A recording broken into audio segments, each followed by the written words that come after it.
তেল ছাড়া কাঁচা আমের এই ঝুরি আচার বা কুচি আচার আপনারা বানিয়ে বছর জুড়ে সংরক্ষণ করে রাখতে পারবেন।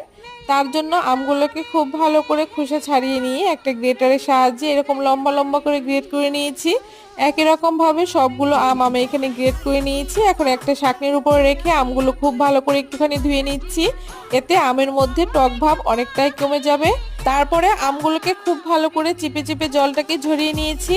তারপর কড়াইতে ধনে মৌরি গোটা জিরে আর মেথি দুটো শুকনো লঙ্কা দিয়ে ভেজে গুঁড়ো করে নিয়েছি।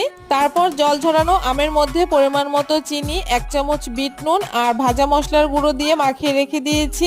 10 মিনিট রেখে দেওয়ার পরে চিনিটা যখন খুব সুন্দর জল ছেড়ে দিয়েছে তখন কড়াইতে দিয়ে হলুদ আর লঙ্কার গুঁড়ো দিয়ে খুব ভালো করে নেড়ে চেড়ে যতক্ষণ না সেদ্ধ হয়েছে একটুখানি রান্না করে নিয়েছি। তারপর নামিয়ে নিলেই রেডি আমাদের আমের কুচি আচার বা ঝুরি আচার। একবার বানিয়ে এখন সারা বছর মন ইচ্ছে মতো খাওয়া যাবে।